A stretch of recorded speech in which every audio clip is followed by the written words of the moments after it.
O objetivo desse vídeo é te mostrar que a sua memória é bem melhor do que você pensa. E eu preciso fazer isso antes de começar a série sobre como estudar e como aprender coisas e memorizar.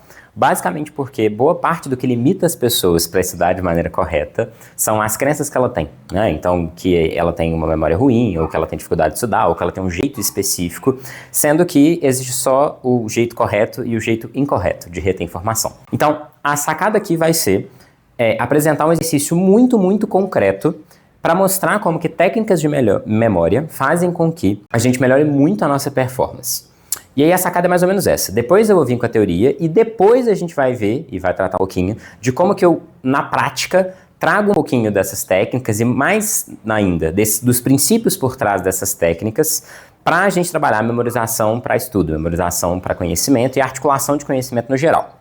Ok? Então, hoje é só para provar que essa memória é bem melhor do que você imagina. Então, inicialmente, só para a gente conseguir visualizar, a maior parte das pessoas acha impressionante, por exemplo, o fato de você conseguir lembrar, por exemplo, um parágrafo de uma determinada obra, ou conseguir dizer um poema de memória. Mas isso é porque elas não percebem o tanto que a memória delas lembra outras coisas. Então, um exemplo bem concreto disso é o que está escrito aqui.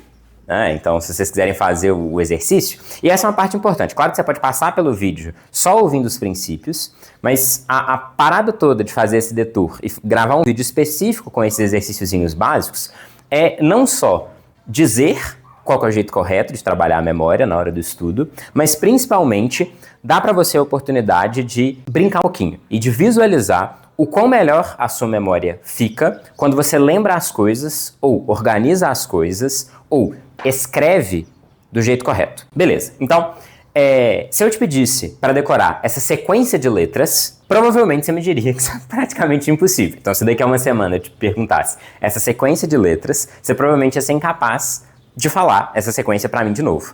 Só que qual que é a sacada? Essa sequência de letras é apenas um embaralhamento da música Blank Space da Taylor Swift. E várias das pessoas que estão vendo esse vídeo sabem o refrão de cor, e não só, sabem o álbum inteiro de cor de vez em quando. Então, a sacada é essa. Quando não tem um sentido para aquilo que você está lembrando, obviamente, você lembra muito menos. Mas se você é capaz de lembrar as músicas de um álbum inteiro, você certamente é capaz de lembrar as passagens que te interessam do autor de psicologia que você quer citar. É só porque você vai precisar ter uma relação com essa memória e ter uma estrutura para como organizar isso, que é um pouquinho melhor. E aí, é mais ou menos isso que a gente vai experienciar. Então, como eu falei, esse é um vídeo prático. E qual que vai ser o exercício aqui? Eu quero te convidar a decorar as 52 cartas de um baralho na sequência. Pode parecer que é difícil, né? Mas a ideia é, gasta um fim de semana da sua vida e aí você está pagando um fim de semana da sua vida para ter, uma habilidade divertida, né? Que é a habilidade de decorar 52 coisas na sequência. 2, a confiança necessária para decorar praticamente qualquer coisa, porque se você consegue decorar 52 cartas na sequência, isso não é muito diferente do que decorar os 100 primeiros números do pi. Então, conhecer a técnica é fundamental. A gente vai usar essa técnica para alguma coisa? Não, tá? O jeito que você vai de verdade articular conhecimento e escrever conhecimento e lembrar das coisas que são relevantes para a sua área de atuação não tem nada a ver com técnica de memória para memorização profissional. Isso aqui, esse tipo de técnica de memória a gente usaria caso, por exemplo, você quisesse decorar os 10 mil primeiros números do pi.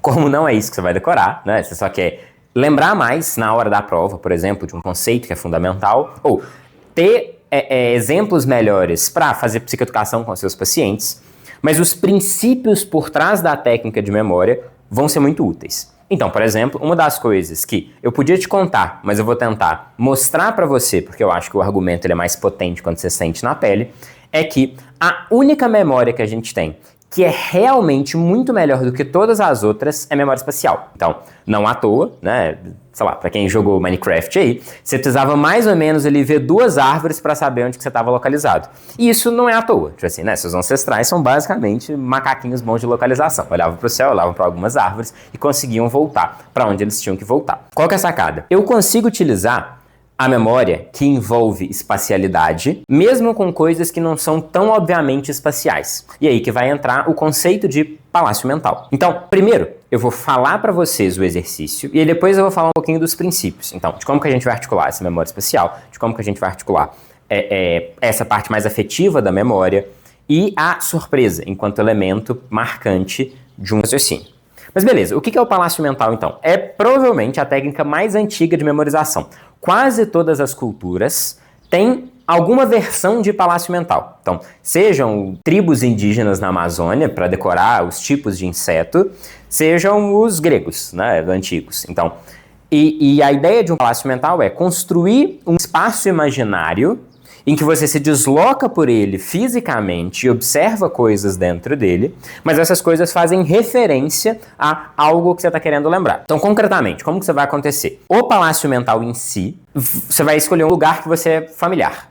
Então, provavelmente quase todo mundo escolhe a própria casa, mas pode ser a casa da sua avó, de um amigo que você tinha de infância, qualquer lugar que você consiga visualizar ele quase que perfeitamente quando você precisar. Então, e aí pode ser coisas aleatórias, pode ser a Dust 2, pode ser seu mapa no Minecraft, uma rua aleatória da sua cidade, não precisa ser uma casa especificamente, mas na dúvida, pega a sua casa, ok? Você conhece todos os cômodos dela ou a casa onde você passou a sua infância. E aí o que vai acontecer? Você vai passar por esses cômodos numa ordem específica. Então, para decorar baralho de 52 cartas, você vai precisar de 17 ou 18 cômodos. Se sua casa não tinha 17 ou 18 cômodos, não tem problema. Quebra o cômodo em mais de uma parte, né? Então, você pode pegar o seu quarto, pode ter a parte do escritório do seu quarto e a parte mais da cama e armário do seu quarto. É só você quebrar. E aí você vai precisar escolher esses 18 espaços da sua casa. E a primeira coisa que você vai fazer é, você vai andar pela casa, mentalmente no caso, nessa mesma sequência de espaços. E aí o que vai acontecer é basicamente o seguinte: a gente tem 52 cartas para decorar, que eu estou afirmando para vocês que vocês conseguem decorar o baralho inteiro. E aí o que acontece é o seguinte: para cada um desses cômodos, desses lugares que vocês imaginarem na casa de vocês, vai ter uma determinada cena. Essa cena, e aqui eu estou misturando duas técnicas de memória na verdade, o palácio mental é simplesmente o passear por esses cômodos de maneira espacial, e a segunda técnica é um tipo de técnica de memorização que envolve pessoas, ações e objetos. Então, em cada um desses cômodos, você vai ter uma pessoa, uma ação e um objeto. E aí você vai ter uma matriz, então, deixa eu apagar isso daqui. Você vai ter uma matriz que vai determinar quem são essas pessoas, o que elas estão fazendo e com o que elas estão fazendo. Ou seja, pessoa, ação e objeto. Okay? Aqui eu dou um exemplo da minha matriz, né? Se eu fosse usar para, sei lá, tô fazendo um truque de mágica, então quero decorar um baralho por qualquer motivo que seja. Depois nós vamos ver como é que a gente aplica isso fora de coisas inúteis, como um baralho. Então, a sacada é mais ou menos essa. Se eu quero saber o naipe, eu vou pensar num determinado tipo de sujeito. Então, coração são pessoas amáveis, espadas são pessoas agressivas, ouro são pessoas ricas e pau são pessoas engraçadas. Em vez de engraçado podia ser maluco? Podia ser. Isso aqui é basicamente qualquer coisa que eu quiser associar aos 4 naipes. E aí, o meu sisteminha para os números é mais ou menos o seguinte. Para facilitar, par é sempre mulher, ímpar é sempre homem. E eu sigo uma determinada sequência aqui nos números, né? Então, do 1 até o 5 são as coisas que eu lia na medida em que eu fui crescendo e envelhecendo. Então, 1 são quadrinhos infantis, Asterix e Obelix, Turma da Mônica, alguma coisa assim. 2 é literatura juvenil, tipo Percy Jackson. 3 é fantasia adulta, Game of Thrones, por exemplo. 4 é alta literatura. E 5 são coisas que eu escrevi. Então, essa é mais ou menos a ordem que eu lidei com coisas escritas. E aí, do 6 em diante, são personagens que vêm de coisas que não são feitas por escrito, né? Na minha ordem progressiva de preferência. Então, eu começo com filme, depois série, depois anime, teatro e musical. Isso aqui podia ser completamente diferente. Você pode, ao invés de pegar personagens mais ligados à fantasia, pegar personagens mais ligados à sua vida. Então, por exemplo, 1 podia ser personagem da escola, 2 podia ser personagem da faculdade. Então, você pode organizar isso de qualquer jeito que faça sentido para você. A sacada básica é ter algum grau de ordem e uma lógica que, caso você esteja perdido, você consegue reduzir essa mesma lógica. Então, tendo uma lógica interna, essa é a única coisa que importa fundamentalmente, ok? Inclusive, né, para valete, eu escolhi amigos meus.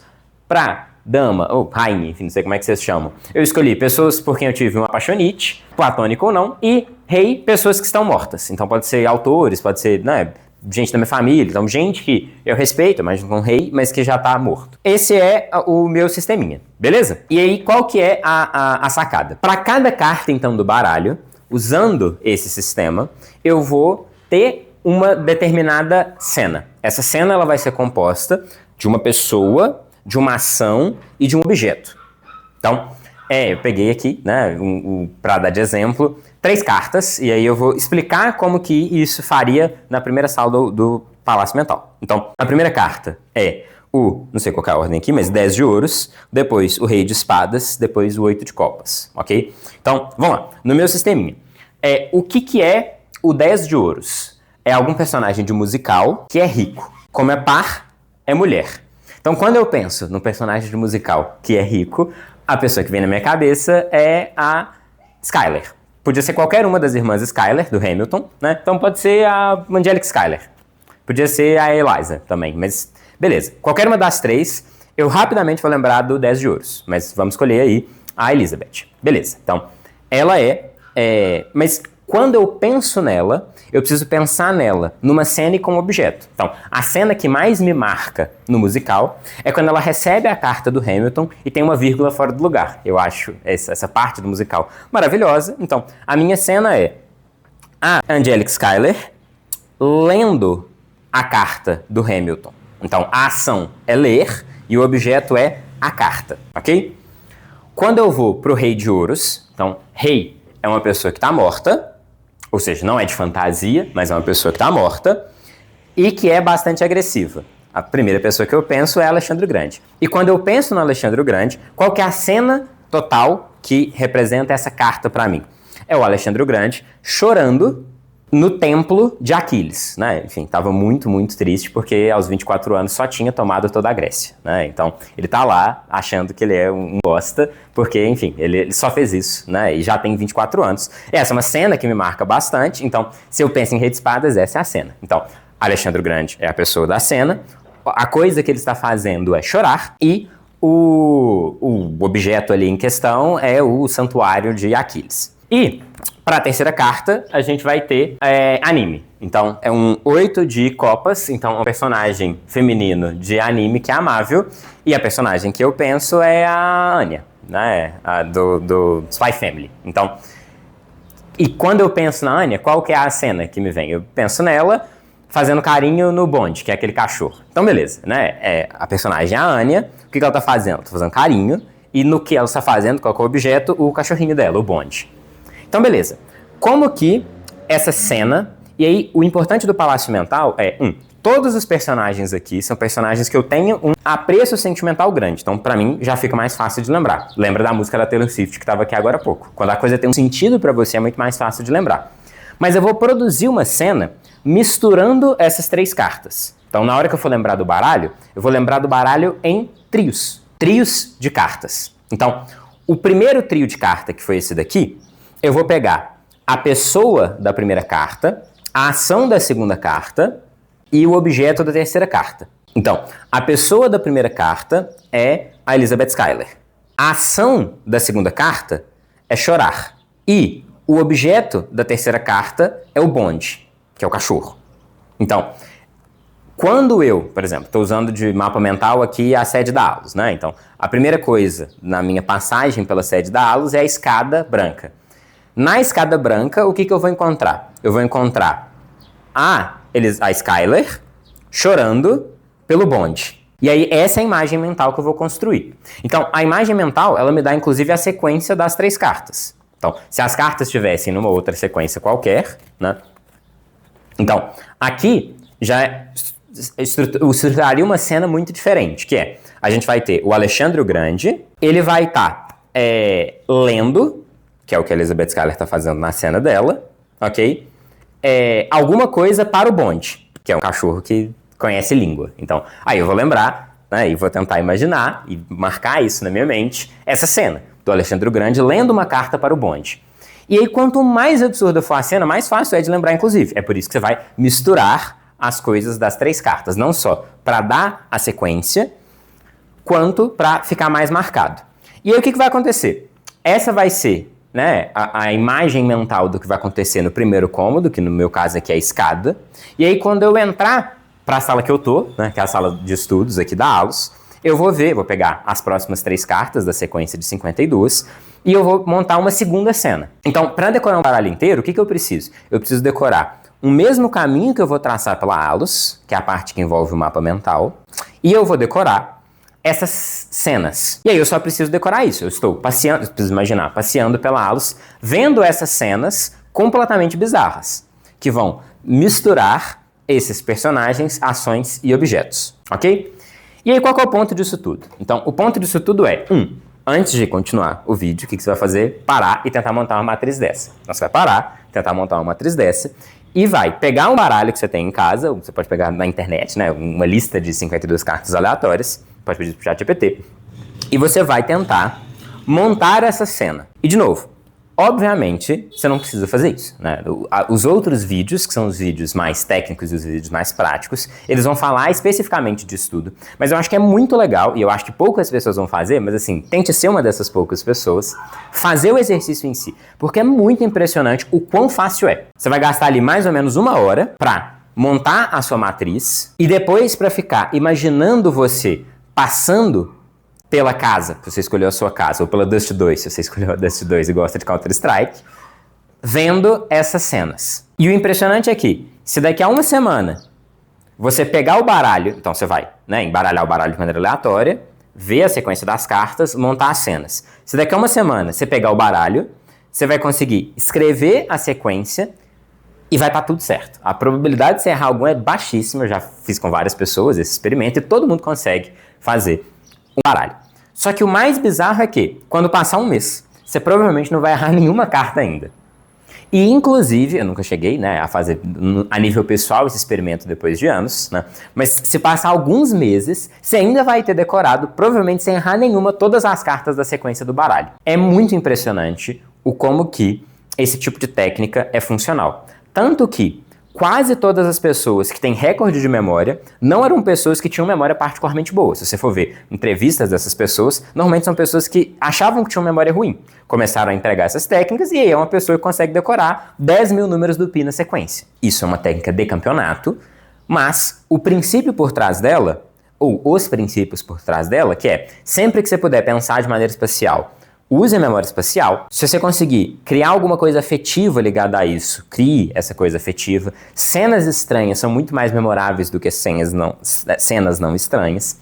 Mas principalmente, tipo assim, o ensinamento principal, né, e o porquê que esse vídeo é meio que o vídeo zero da sequência de vídeos sobre memória, é para fazer isso, para você visualizar o quão boa a sua memória é. Tá? Então, eu sei que é estranho, eu sei que dá um pouquinho de trabalho, mas faça o exercício e se surpreenda. E aí, a partir disso, a gente vai desconstruir primeiro o jeito que você acha que você tem que estudar para memorizar as coisas e explicar um pouquinho de como que faz para, né, memorizar as coisas do jeito correto. Porque a memória, apesar de ser o nível mais baixo de consciência ou de entendimento de um determinado assunto, muitas vezes é útil. É bem potente, por exemplo, citar ipsis literis, uma passagem do autor, e saber que parágrafo que essa passagem estava, né? Do mesmo jeito que tem alguns conceitos chaves ou alguns procedimentos numa determinada sequência que você vai ter que decorar. Então, por mais que usar operacionalmente de maneira efetiva o conceito não dependa de decorar, né, desde o trivium, ou seja, desde os medievos, né, a lembrança e a memória é base para o conhecimento mais complexo. Mas enfim, né, esse aqui é o vídeo zero, né, agora a gente vai começar de fato a playlist sobre memória e estudo de maneira um pouco mais prática.